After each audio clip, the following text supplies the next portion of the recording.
बचा तो अर्जुन का सारथी बन महाभारत में शंख बजा दिया। तो ऐसे युद्ध स्थल से निकली इस वाणी कोई सतुलनीय वाणी में समुद्र से गहरी गहराई है, व्योम से ऊंची ऊंचाई है, भूतकाल का वर्णन है, वर्तमान की गहराई है, सच्चाई है। तो ऐसे ग्रंथ को हम क्यों ना एक राष्ट्रीय ग्रंथ के तौर पर स्वीकार करें? क्यों बाधाएं उत्पन्न हो रही हैं? इस सत्र से आज हम इसी पर मंथन करेंगे। और मैं चाहती हूं कि सबसे पहले इस सत्र का संचालन हमारे मैनेजिंग एडिटर सुंदर सोलंकी करेंगे। आप मंच पर आ जाइए सुंदर सोलंकी जी। और इस सत्र में हमारे मेहमान रहेंगे गीता मनीषी स्वामी ज्ञानानंद जी महाराज। जोरदार करतल ध्वनि के साथ एक बार महाराज जी का स्वागत कीजिएगा। गीता मनीषी स्वामी ज्ञानानंद जी महाराज, आप मंच पर आमंत्रित हैं। डॉक्टर मार्कंडेय आहूजा कई यूनिवर्सिटियों के कुलपति रह चुके हैं, वर्तमान में गुरुग्राम कौशल यूनिवर्सिटी में वाइस चांसलर हैं। आपका भी बहुत बहुत स्वागत है। और हमारे मेहमान श्री विनोद शर्मा जी, पूर्व केंद्रीय मंत्री, आपका भी हम जोरदार तालियों के साथ स्वागत करते हैं।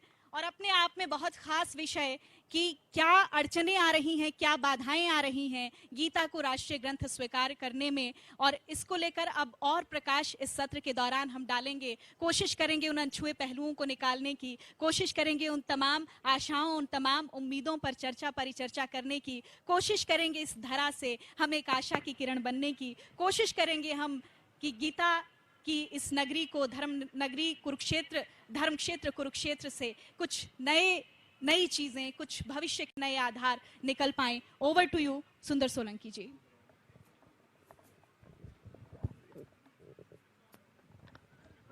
नमस्कार। बेहद शुक्रिया सोनल, जिस तरह का ये प्रयास है। सबसे पहले तो मैं अपने मेहमानों का शुक्रगुजार हूं। और एक दरअसल प्रथम दृष्टया देखकर ये लगता है कि किसी न्यूज़ चैनल ने कोई धार्मिक कार्यक्रम का आयोजन किया है, लेकिन जिस तरह की स्थिति समाज में बनी हुई है, जिस तरह की अवसाद हैं, जिस तरह की चिंता हैं, जिस तरह की फिक्र हैं, जिस तरह की दिक्कतें हैं, उन्हें देखते हुए ये गो गीता गार्गी में ही समाधान नजर आता है। महाराज जी, जय श्री कृष्णा। सबसे पहले तो सभी को नव वर्ष की शुभकामनाएं। महाराज जी, पहला सवाल यही है, गीता की हम बात कर रहे हैं, इस गीता शब्द का वास्तविक अर्थ क्या है?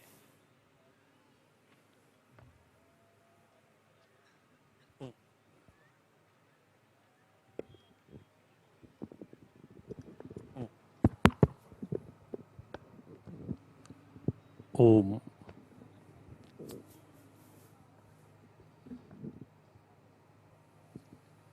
सर्वप्रथम तो आज चैत्र शुक्ल प्रतिपदा है, हमारे भारतीय नववर्ष का पावन मंगलमय शुभारंभ, और संयोग से हम श्रीमद् भगवद गीता की अवतरण स्थले, उपदेश स्थले, धर्म क्षेत्र कुरुक्षेत्र में है। ये एक बहुत सुखद संयोग है और यह भी एक बहुत प्रेरक संयोग है कि एक न्यूज़ चैनल इंडिया न्यूज़, मुख्यतः हरियाणा, जो हरि का आना जहां हरि आए स्वयं, और हरि ने जहां अपना यान रथ चलाया हरि आना, तो वहां एक न्यूज़ चैनल के माध्यम से श्रीमद् भगवद गीता की चर्चा, वर्तमान में जो कई समस्याएं हैं उनके समाधान के रूप में, कहीं गौ माता की चर्चा, गार्गी के रूप में नारी शक्ति को सुसंस्कारित करके उनके भीतर की दिव्यता को प्रकट करने की प्रेरणा की चर्चा, और श्रीमद् भगवद गीता, और उसमें जो पहला प्रश्न सोलंकी जी आपने किया कि गीता का वास्तविक अर्थ, गीता अर्थात गाया गया गीत जी, और किसी और के द्वारा नहीं। श्रीमद् भगवद गीता जो शब्द है, श्रीमद् आदर सूचक शब्द है। भगवद गीता अर्थात भगवान के द्वारा गाया गया गीत भगवद गीता है। ये दरअसल हम बचपन से या हमारी जो पीढ़ियां हैं गीता शब्द से सब रूबरू होती रही, लेकिन एक वास्तविक अर्थ से अभी तक अनजान थी। लेकिन महाराज जी, ये प्रश्न आता ही है सभी के जहन में कि चाहे वो बाइबल की बात हो, चाहे वो कुरान की बात हो, कि जीवन के सभी समस्याओं के समाधान की बात वो धर्म भी करते हैं, फिर गीता ही क्यों? गीता को ऐसा क्यों माना जाए कि जितनी भी दिक्कतें हैं समाज में या जीवन में, वो गीता में समाधान है उनका? देखो, हमें किसी विचारधारा के किसी ग्रंथ को हम यहाँ किसी का खंडन भी नहीं करेंगे, किसी को कम या बड़ा करके भी नहीं आंकेंगे। लेकिन भगवत गीता की जहां तक बात है, भगवत गीता एक व्यवहारिक शास्त्र है, पूरी तरह वैचारिक शास्त्र है, और कुछ गहराई में और उदारता से देखें तो वैज्ञानिक शास्त्र है। भगवत गीता की एक दिव्यता है कि भगवत गीता सार्वकालिक है, हर काल के लिए है, सार्वदेशिक है, हर क्षेत्र के लिए है, और सार्वभौमिक है, हर व्यक्ति के लिए है। भगवान कृष्ण ने भी जो गीत गाया, ये अर्जुन को मानव मात्र का प्रतिनिधि बना करके जो समस्याएं भविष्य में किसी भी मनुष्य के भीतर, और मनुष्य के साथ साथ, क्योंकि महाभारत युद्ध में गीत गाया गया, वातावरण में कहीं ना कहीं कलह, क्लेश, राग, द्वेष इत्यादि की महाभारत हो सकती है भविष्य में भी, और आज हम देखते भी हैं, देख भी रहे हैं। तो उसका समाधान कैसे? और इसीलिए गीता का प्रारंभ विषाद से आह्लाद में हुआ। आज आप देखें पूरे विश्व में कहीं ना कहीं टेंशन रेट बढ़ता हुआ, स्ट्रेस रेट बढ़ता हुआ, डिप्रेशन रेट बहुत तेजी से बढ़ता हुआ। तो गीता का पहला ही अध्याय जिसने विश्व भर के चिंतकों को चौंकाया, अर्जुन विषाद योग, विषाद डिप्रेशन, अर्थात ऐसा पावन ग्रंथ जिसका प्रारंभ ही विषाद को योग बनाने की प्रेरणा के साथ है, वो भगवत गीता है। और यही नहीं, कहाँ मनुष्य से चूक होती है कर्तव्य में, कहाँ मनुष्य कर्तव्य करते करते अपनी क्षमताओं से पूरा न्याय नहीं कर पाता, ना क्षमताओं का पूरा लाभ ले पाता है, ना क्षमताओं का पूरा लाभ समाज को दे पाता है, कहीं ना कहीं संकीर्ण सा हो जाता है, अपनी सोच में बंधा, अपनी इच्छाओं में बंधा, अपनी आशाओं में बंधा हुआ। तो गीता का चिंतन जो है, कर्तव्य निष्ठा की सही परिभाषा देखनी हो तो आप गीता में देखें, विषाद से आह्लाद की ओर यात्रा को आगे बढ़ाना हो तो आप गीता को देखें, और मानवीय मूल्यों की बात करनी हो तो आप गीता को देखें, पारिवारिक, सामाजिक, चारित्रिक मूल्यों की बात करनी हो तो आप गीता में देखें, सामाजिक समरसता की बात करनी हो, विश्व बंधुत्व तक की बात करनी हो, आप गीता पढ़ें। प्रत्येक समस्या का समाधान है गीता, हर वर्ग के लिए है गीता।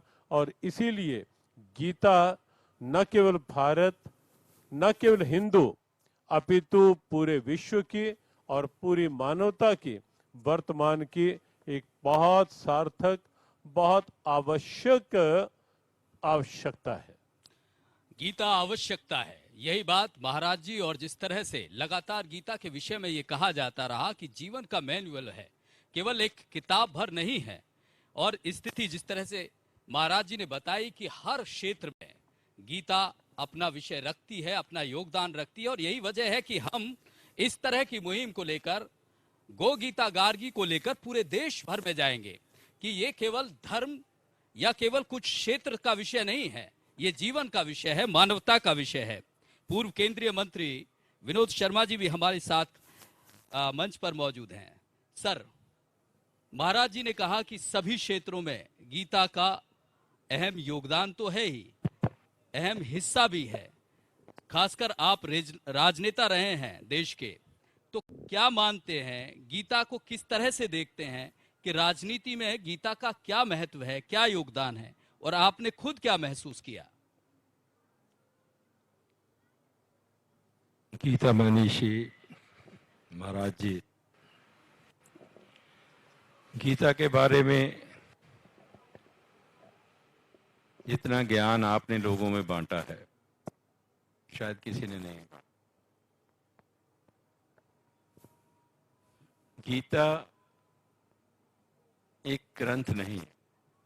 मैं समझता हूं गीता इज अलाइव। इसमें जिंदगी है, जान है, जिंदगी जीने का सार है, एक रास्ता है जिंदगी जीने का, और सच्ची जिंदगी जीने का एक रास्ता है, निर्भीक तौर से एक जिंदगी जीने का एक रास्ता है, और राजनीति से पैदा हुई है। महाभारत एक राजनीति का बहुत बड़ा ग्रंथ है। राजनीति के, अगर राजनीति को समझना है तो महाभारत को पढ़ने के बाद आप राजनीति को समझ सकते हैं। और उस राजनीति के जो परिणाम थे, जो होने वाले थे, जिस तरह का वातावरण बना था, उसको देखते हुए गीता का उपदेश भगवान श्री कृष्ण ने दिया। और इफ आई अंडरस्टैंड फिजिक्स, तो फिजिक्स में ये कहा गया है that the sum total weight of the earth never changes, यानी कि कुछ भी नाशवान नहीं है। तो हमारा गीता में भी यही कहा गया है कि कुछ भी नाशवान नहीं है। और फिजिक्स ही ये कहती है कि जो भी हम बोलते हैं, जो हमारी आवाज है, ये भी नाशवान नहीं। These sound waves continue to live, it is not destroyed. ये भी रहती हैं। तो आज के युग में भी गीता का उपदेश भगवान श्री कृष्ण जी की आवाज में गूंज रहा है। ये मानने वाले पे निर्भर है, वो कैसे सुनता है उसे और कैसे उस पे अमल करता है। जो आपका सवाल था कि राजनीति में गीता के प्रति, गीता राजनीति में गीता का स्थान क्या है, तो गीता का स्थान तो राजनीति में नहीं है। गीता राजनीति नहीं सिखाती है, इंसानियत सिखाती है। मैंने कहा गीता अपने अच्छा जीवन व्यतीत करना सिखाती है। मैं इतना कह सकता हूं कि अगर गीता के संदर्भ में राजनीति की जाए तो वो अच्छी राजनीति मानी जाए। जोरदार तालियां हो जाएं। धन्यवाद जी। ये बड़ी चीज कही है कि राजनीति गीता के हिसाब से हो तो निश्चित रूप से मानवता का भला, देश का भला, सबका भला है। डॉक्टर मार्कंडेय आहूजा हमारे साथ कई यूनिवर्सिटियों के वाइस चांसलर रहे हैं, और एक बड़ी बात यह है कि गीता का सिलेबस जो आने वाली पीढ़ी को पढ़ाया जाएगा, उसको बनाने में बड़ा योगदान है। डॉक्टर साहब, सवाल ये है कि ये जो आने वाली पीढ़ी है, इसके लिए रोजगार बहुत महत्वपूर्ण है, लेकिन जो गीता का सिलेबस है, क्या वो उसे पढ़ने के बाद इनके हाथों में नौकरी या इनके रोटी की व्यवस्था कर पाएगी गीता का ज्ञान या गीता का सिलेबस? सोलंकी जी, आपने बिल्कुल ठीक कहा कि जो आज की शिक्षा पद्धति है स्किल की बात करती है। आपने कहा रोजगार देने की बात करती है, परंतु स्किल का भी फायदा तभी होगा जब विल होगा, और वो विल गीता देती है। यानी जब तक हमारे अंदर विल नहीं होगा तो कितना ही स्किल हो, अर्जुन के पास बहुत बड़ा स्किल था, उससे बड़ा तो कोई धनुर्धर था ही नहीं, परंतु जब उसके जीवन का सबसे बड़ा युद्ध आया तो वो आदमी अपना गांडीव रखकर बैठ गया, यानी तब उसका विल समाप्त हो गया। तो भगवान कृष्ण ने गीता के माध्यम से क्या किया, केवल उसके विल को रिस्टोर किया। तभी तो वो अंत में कहता है नष्टो मो स्मृति लब्धा गत संदेह all my suspicions are gone.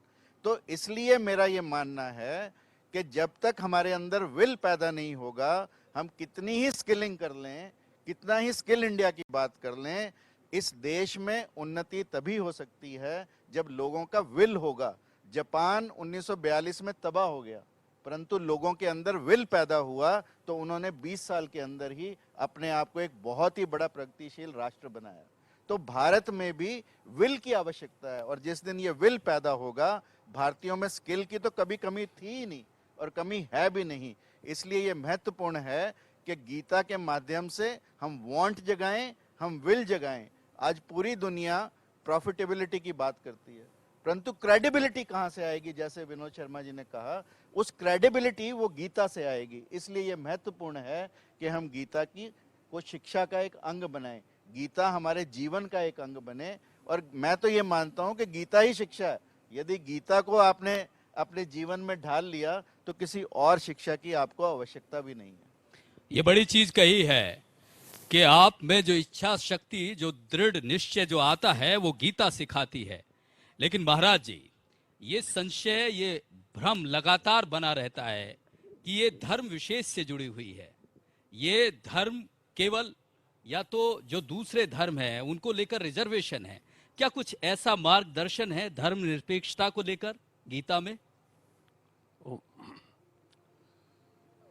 सर्वप्रथम तो बात जो है कि गीता धर्म से जुड़ा हुआ ग्रंथ है। विनोद शर्मा जी ने भी अपनी बात इसी बात को लेकर प्रारंभ किए कि गीता केवल एक धर्म शास्त्र नहीं है। गीता अपने आप में, आपने भी एक शब्द लगाया, गीता अपने आप में एक मैनुअल है। गीता अपने आप में जीवन जीने का ढंग है। और जियो गीता का तो एक वाक्य में जो एक सार प्रेरणा का वाक्य है हमारा, जियो गीता के संग सीखो जीने का ढंग। तो गीता में जीने का ढंग है। और इसीलिए हम कई बार एक बात कहते हैं, गीता हिंदुओं की आस्था का धर्म ग्रंथ है, इसमें कोई संदेह नहीं। लेकिन ये ग्रंथ केवल हिंदुओं के लिए नहीं है। अमेरिका में एक बार किसी यूनिवर्सिटी में भगवत गीता को पढ़ाने की बात आई।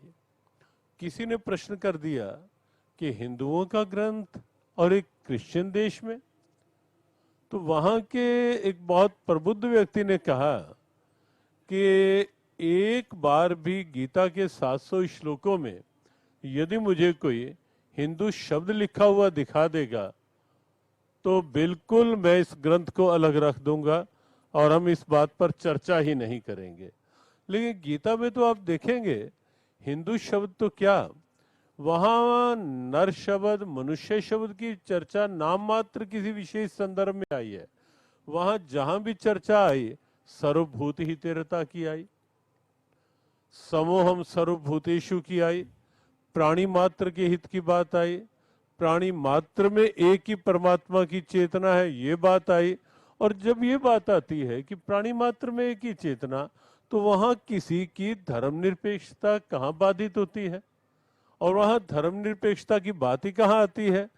गीता का तो धर्म ही ये है जो मानव मात्र से जुड़ा हुआ है, जो लाइफ वैल्यूज को प्रमोट करता है, जो सोशल वैल्यूज की प्रमोशन देता है, जो फैमिली वैल्यूज की प्रेरणा देता है, जो ह्यूमन वैल्यूज की बात करता है। तो गीता का धर्म भी आप पाएंगे लेकिन महाराज जी, मजहब के अर्थ में नहीं है। कहीं ना कहीं महाराज जी ये संशय बना हुआ है कि एक मेजॉरिटी, एक हिंदू जो व्यक्ति गीता से जुड़ा हुआ है, कहीं ना कहीं जो माइनॉरिटी है वो सोचती है कि कहीं थोपी जा रही हैं चीजें। ये जो स्थिति है, जो ये संशय है, ये जो भ्रामक स्थिति बनी हुई है, इसको दूर करने के लिए क्या कुछ किया जाना चाहिए? हमें लगता है कि जिनके मन में भी ये भ्रामक स्थिति है उन्होंने कभी गीता को पढ़ के ही नहीं देखा। हम आह्वान करेंगे कि एक बार अपनी संकीर्णता का चश्मा आंखों पर से उठा करके, हल अलग करके, सोच को खुला बनाकर खुली दृष्टि से एक बार आप गीता पढ़ें अवश्य। आपको कहीं नहीं लगेगा कि ये केवल हिंदुओं के लिए है, आपको कहीं नहीं लगेगा कि ये किसी जाति विशेष के लिए है, वर्ग विशेष के लिए है। आपको लगेगा कि गीता मेरे लिए है, गीता मेरे जीवन की समस्या का समाधान है, गीता मेरी मानसिक शांति का आधार है। जहां बात सोलंकी जी आती है शांति की, क्या कोई ये सोच सकता है कि शांति केवल हिंदू को चाहिए? जहां बात आती है कि बच्चों को सुसंस्कारित करने की, बच्चों के अंदर इंसानियत जागृत करने की, विनोद जी ने इंसानियत का शब्द कहा और हमारे गुरुदेव तो कहा करते थे कि जब कभी इंसानियत का गीत कोई गाएगा, नाम गीता का जुबान पर सबसे पहले आएगा। तो गीता में तो बात ही इंसानियत की है, बात ही मानवता की है। तो क्या कोई ये नहीं चाहेगा कि मेरा बच्चा संस्कारवान हो? अगर चाहेगा तो गीता पढ़कर देखे, वहां ये नहीं लगेगा कि केवल हिंदू के बच्चे को संस्कारित करना है गीता ने, वहां ये नहीं लगेगा कि केवल हिंदू की मानसिक शांति की गारंटी लेती है गीता, वहां संपूर्ण प्राणियों के हित की बात करने वाला ग्रंथ है। तो इसीलिए हम ये कहेंगे कि हम चर्चा कितनी भी करते रहें, हमें लगता है कि इंडिया न्यूज़ की ये जो पहल है ये एक अच्छी प्रेरणा बनेगी, भले ही गाय को लेकर है, भले ही गार्गी को लेकर है, क्योंकि गार्गी भी हमारी भारतीय मनीषा की ऐसी एक सशक्त दिव्यता है गार्गी, जो बिल्कुल एक दृढ़ इच्छा शक्ति के साथ, डॉक्टर मार्कंडेय जी ने जो कहा स्किल के साथ विल नहीं होगी तो बात, और हमारी भारतीय मनीषा सिखाती ही यही है, गीता यही सिखाती है कि स्किल भी आपकी, उसका भी ठीक उपयोग तभी हो पाएगा जब आपकी विल ठीक होगी, स्ट्रांग विल पावर आपके अंदर होगी, तो आपकी थोड़ी स्किल भी एक व्यापक परिणाम देने वाली बन सकती है, बनेगी। और अगर आपकी विल पावर कमजोर है तो गार्गी एक ऐसा नाम है जिसकी विल पावर इतनी दृढ़ है और भारत की ही नहीं समूचे विश्व की नारी शक्ति के लिए, नारी जाति के लिए एक बड़ी अमोघ प्रेरणा का नाम है गार्गी, जो आपने नाम इंडिया न्यूज ने चयनित किया महिला वर्ग के प्रतिनिधि के रूप में गार्गी, वो हमारी भारतीय वैदिक परंपरा की जो सीधी बात कह देती है अपने पति से भी, जब कहा जाता है कि भौतिकता एक और है, अध्यात्म एक और है, तो गार्गी सीधी बात कहती है कि ये न हम नामृता श्याम किमहम तेन कुर्याम, क्या मैं ये सब लेकर के मैं अपने नारित्व को सार्थक कर पाऊंगी?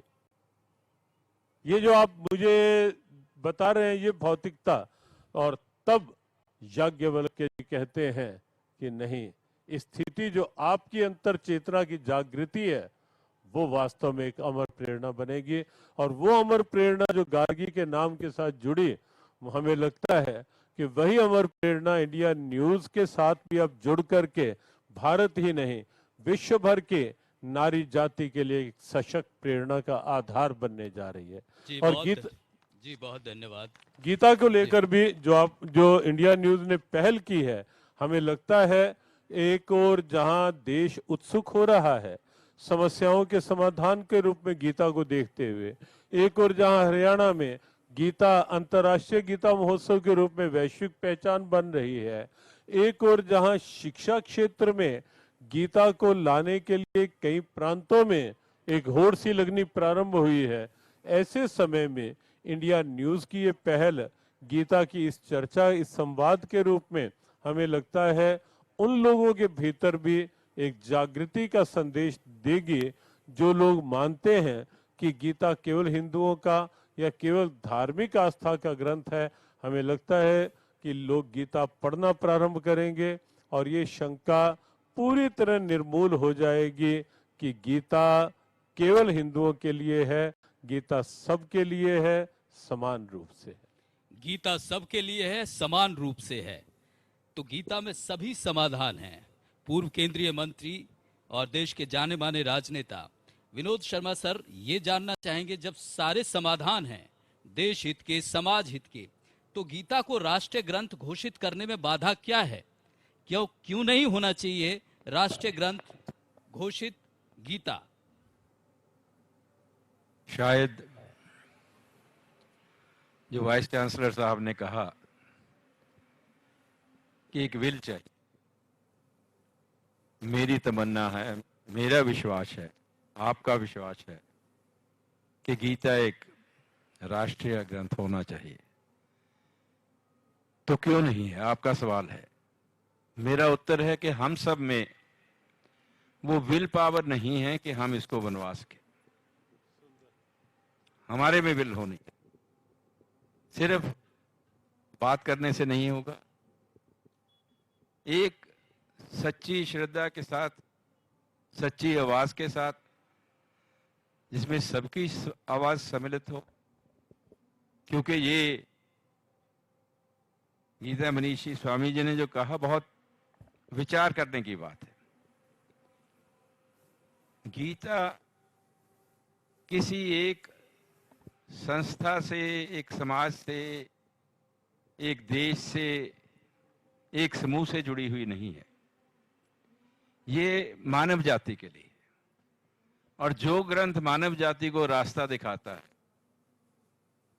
वो ग्रंथ अगर राष्ट्रीय ग्रंथ बनता है तो हमें बहुत खुशी। जोरदार तालियां हो जाएं। गीता एक जीवन का ऐसा मैनुअल है जिसको आवश्यकता है कि राष्ट्रीय स्तर पर इसको सभी माने। डॉक्टर साहब, सर ने भी यही कहा, जो विल की आप बात कर, क्या हमारा जो प्रयास हो रहा है वो क्या उस दिशा में इतनी मजबूती से नहीं जा रहा है कि हम गीता को राष्ट्रीय ग्रंथ बना सकें, बनवा सकें जल्द से जल्द? मुझे लगता है कि मैं तो स्वामी जी के लिए नतमस्तक हूँ। लोगों को लगे प्रयास हो रहा है या नहीं हो रहा, परंतु स्वामी जी के जो प्रयास हैं मैंने इंटरनेशनल स्तर पर भी देखे हैं। आप देखो, जिन अंग्रेजों ने 300 साल हम पर राज किया, और जब स्वामी जी के मार्गदर्शन में हम इंग्लैंड गए तो इंग्लैंड की पार्लियामेंट के जो लीडर थे बॉब ब्लैकमैन, उन्होंने सिर पर गीता रखकर वो जोरदार लेकर गए। तालियां हो जाएं। ये गर्व का विषय है हम हिंदुस्तानियों के लिए। ये अपने आप में गीता को एक अंतर्राष्ट्रीय ग्रंथ बनाता है। राष्ट्रीय घोषित हो या ना हो, परंतु यदि हम सब मान लेंगे, और ये है ही अंतर्राष्ट्रीय ग्रंथ, इसको राष्ट्रीय की भी आवश्यकता नहीं है, क्योंकि गीता, जैसा स्वामी जी ने कहा, सबके लिए है, प्राणी मात्र के लिए है। और इसलिए गीता को हमें अपनाना चाहिए, क्योंकि गीता, आपने पूछा जीविका, मैं कहता हूं गीता जीवन जीने की कला है। जीविका तो बहुत छोटी चीज है, जीविका से जीवन आए, ऐसा गीता हमें बनाती है। और गीता एक ऐसा ग्रंथ है जिसे राष्ट्रपिता महात्मा गांधी ने कहा कि it is my book of answers. यदि महात्मा गांधी ये बात कहते हैं तो मैं ये मानता हूं कि वो उस समय के एक बहुत ही विद्वान व्यक्ति थे।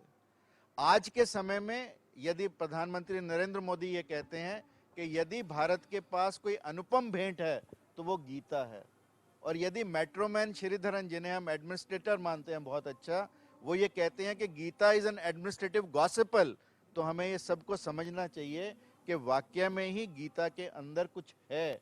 और मैं आपको इंडिया न्यूज़ को बधाई देना चाहता हूं कि मैंने स्वामी जी के माध्यम से इंडिया न्यूज़ पर लगभग 1500 कार्यक्रम किए, सुबह 6:30 बजे प्रतिदिन, शर्मा जी। और स्वामी जी की ये हिम्मत कि मैं दाद देता हूं कि स्वामी जी अपने इतने व्यस्त समय में से रात को 12-12 बजे भी स्वामी जी ने रिकॉर्डिंग की हैं। तो ये स्वामी जी की गीता के प्रति आस्था, गीता के प्रति श्रद्धा, गीता के प्रति विश्वास और गीता के प्रति एक पीड़ा कि हम भारतीय ही गीता को अपनाने में इतनी देरी क्यों कर रहे हैं, ये झलकती है। और मैंने स्वामी जी के अंदर जो गीता के प्रति जुनून देखा है, जोश ही नहीं, जज्बा ही नहीं, जुनून देखा है, वो काबिले तारीफ है। और पिछले 4 साल से जिस तरह से स्वामी जी ने गीता के एक एक श्लोक के एक एक वाक्य और एक एक शब्द के वैचारिक, व्यवहारिक और वैज्ञानिक पक्ष को जनता के सामने रखा है, वो अद्भुत है। और मुझे ये लगता है कि भगवान कृष्ण ने गीता का संदेश जो 700 श्लोकों में दिया स्वामी जी के माध्यम से, वो हमें निरंतर मिलता रहे। और मैं प्रभु से ये प्रार्थना करता हूँ कि स्वामी जी को इतनी शक्ति दे, इतना सामर्थ्य दे कि गीता जैसे ग्रंथ को, जो एक भारत की अनुपम भेंट है पूरे विश्व के लिए, उसको जन जन तक पहुंचाने में स्वामी जी अभी इंटरनेशनली मॉरिशस में गए, इंग्लैंड में गए, इस वर्ष सिडनी जाना था, पिछले वर्ष तो कोरोना की वजह से नहीं निश्चित जा रूप से पाए। डॉक्टर साहब, बड़े प्रयास हैं, बड़े और प्रयास हैं। और इंडिया न्यूज की भी एक छोटी सी आहुति इस मुहिम में कि गीता को जो बिल्कुल स्थान है, इंडिया न्यूज का जो हम सहयोग सब, रहा है वो भी सराहनीय वो यही है, प्रयास है, अद्भुत है। गो गीता गार्गी, वो यही प्रयास है। और हम इसे ये भरोसा देते हैं और पूरा देश देख रहा है। और ये जो हम बात कह रहे थे कि एक न्यूज चैनल का ये विषय नहीं है कि ये धर्म का विषय उठा रहे हैं, ऐसी स्थिति नहीं है। वही बात हो रही है, जीवन का विषय उठा रहे हैं, एक विचार को आगे बढ़ा रहे हैं। और इसी कोशिश के तहत ये गो गीता गार्गी कार्यक्रम चल रहा है। महाराज जी, एक विषय, हम एक बात पहले ये कह दें जी, कि हमें लगता है कि न्यूज़ चैनल का विषय धर्म नहीं है, ये एक पक्ष है। लेकिन जब न्यूज़ चैनल पे धर्म की वास्तविकता को जनमानस के सामने रखा जाएगा, जी, ये न्यूज़ चैनल का धर्म है। जोरदार और गीता तालियां हो जाएं, कहती है, बिल्कुल। और ये भगवत गीता का प्रारंभ धर्म से है, अंतिम शब्द मम है। गीता का सार यही है, धर्म मम, मेरा धर्म क्या है। और हम सबका ये धर्म बनता है, कर्तव्य बनता है, क्योंकि हम सब भारतवासी हैं, भले न्यूज़ चैनल वाले हों, कि हम कैसे अपने उस यथार्थ को समाज के सामने ला सकते हैं जिसकी समाज को आवश्यकता है। ये धर्म है। और हमें लगता है कि इंडिया न्यूज़ की ये जो पहल हुई है, क्योंकि धार्मिक चैनल लोग देखते हैं, वो लोग देखते हैं जिनकी सीधी सीधी धार्मिक आस्था जुड़ी हुई है। लेकिन जब एक न्यूज़ चैनल धर्म के यथार्थ को और उस माध्यम से गीता और गौ गार्गी की वर्तमान क्या आवश्यकता है समाधान के रूप में, उसको जब न्यूज़ चैनल रखेगा तो एक और व्यापक प्रेरणा बनेगी और इंडिया न्यूज़ चैनल की ये पहल जो है ये एक व्यापक रूप में लोगों तक आएगी। निश्चित रूप से, और इस अभियान में हम लगे हुए हैं। महाराज जी, एक बस आखिरी प्रश्न है आपसे कि भगवान ने गीता में कहा था कि जब जब धरती पर पाप बढ़ेगा तब तब वो जन्म लेंगे। क्या कहेंगे आप अब स्थिति?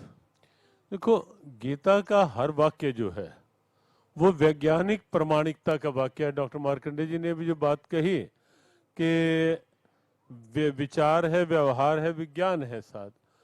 भगवान कहते हैं कि जब जब कुछ ऐसा अत्यधिक पापाचार, दुराचार, लूटमार, अत्याचार बढ़ता है तो मैं आता हूं। ये आप सामान्य धरातल पर भी देखें।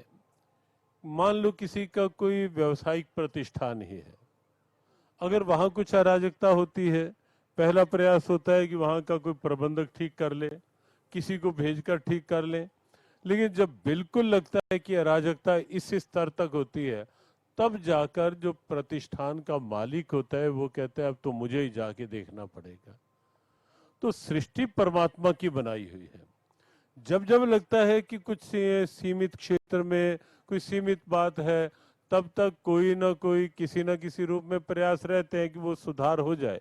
लेकिन जब चारों ओर से इस ढंग का वातावरण बना दिया जाता है, जब रावण जैसा कोई व्यक्ति आकर के पूरी तरह धर्म, कर्म, शर्म सब मर्यादाएं समाप्त करने की स्थिति बना देते हैं, या कंस या कोई और ऐसी स्थितियां, तब भगवान कहते हैं अब मुझे आना पड़ेगा। और तब भगवान आते हैं। भगवत गीता का ये जो अवतारवाद का सत्य है, ये वैचारिक सत्य है और वैज्ञानिक सत्य है और व्यवहारिक भी साथ साथ निश्चित रूप से है। लेकिन उसके साथ साथ हमें लगता है जो आपकी मनोभावना ये जानने की भी है कि वातावरण में आज जो स्थिति है जी, उसको देखते हुए हमें लगता है, देखो आज निश्चित है एक पक्ष हम देखें, कहीं ना कहीं तनाव, दबाव, अवसाद बढ़ रहे हैं, कहीं ना कहीं अत्याचार, लूटमार और जिस ढंग का ये वातावरण बन रहा है, प्राकृतिक प्रकोप, कहीं ये युद्ध की विभीषिकाएं वो बढ़ रही हैं। लेकिन दूसरा पक्ष हम देखें कि आज भी हम ब्रह्म सरोवर के तट पर बैठकर गीता की प्राकट्य स्थली में आज भी हम खुले वातावरण में अध्यात्म की चर्चा कर रहे हैं, जीवन मूल्यों की चर्चा कर पा रहे हैं। ये आज भी हमारे हाथ में है। आज भी सत्संग हो रहे हैं। आज भी जितना वो है उससे कहीं अधिक आज भी शुभता भी इस धरती पर सुरक्षित है, जिससे संतुलन अभी बना हुआ है। जिस समय ये हो जाएगा कि इस ढंग के कार्यक्रम भी बंद हो जाएंगे, यज्ञ करना प्रतिबंधित हो जाएगा, तो शायद वो स्थिति होगी जब तीर्थों में जाना, धर्म कर्म करना, तब वो स्थिति आ सकती है। लेकिन अभी तो भगवान प्रेरित भी कर रहे हैं और लोगों का अब देख रहे हैं दिन प्रतिदिन और अधिक झुकाव कहीं ना कहीं अपनी परंपराओं की ओर बनना प्रारंभ भी हुआ है। लेकिन ऐसी स्थिति बिल्कुल नहीं आएगी, क्योंकि गीता का ज्ञान हमारे जीवन में लगातार बना रहेगा और हमारा ये सफर लगातार जारी रहेगा। गीता हमारे जीवन में इसी तरह से गाइड भी करती रहेगी, हमारे साथ भी रहेगी, हमें मजबूत भी बनाती रहेगी। बेहद शुक्रिया, बहुत बहुत धन्यवाद आपका। हमारी बहुत बहुत शुभकामनाएं इंडिया न्यूज़ के सभी श्रोताओं को, दर्शकों को। ओम धन्यवाद आपका सर, विनोद शर्मा सर, मार्कंडे सर। बहुत सुंदर ये सत्र रहा, बहुत बेहतरीन हमारा आज का अनुभव रहा। और निश्चित तौर पर देखिए, भगवत गीता को पढ़ना, समझना, उस पर विचार करना, उस पर विश्लेषण करना, ये अपने आप में आज हमारे लिए भी सौभाग्य की बात रही।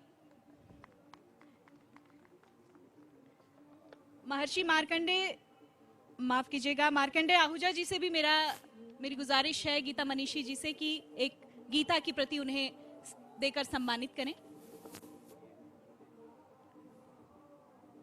तो जोरदार तालियां। बहुत बेहतरीन ये सत्र रहा, बहुत अच्छी एक चर्चा परिचर्चा रही और निश्चित तौर पर जो गीता मनीषी जी ने आज हम सबसे साझा किया, भगवत गीता को लेकर अलग अलग पहलुओं पर जो चर्चा रही, हम ये नहीं कहते कि गीता के पढ़ने मात्र से समस्याओं का समाधान होता है। हम ये भी नहीं कहते कि गीता की शिक्षाओं के अनुसार आचरण करने से जब आप घोर विपत्तियों में घिर जाते हैं तो आप उससे निकल जाएंगे। हम ये भी नहीं कहते कि ये जो जीवन पद्धति है उसमें एक बहुत बड़ा फेरबदल ले आएगी। लेकिन निश्चित तौर पर हम ये जरूर कहते हैं कि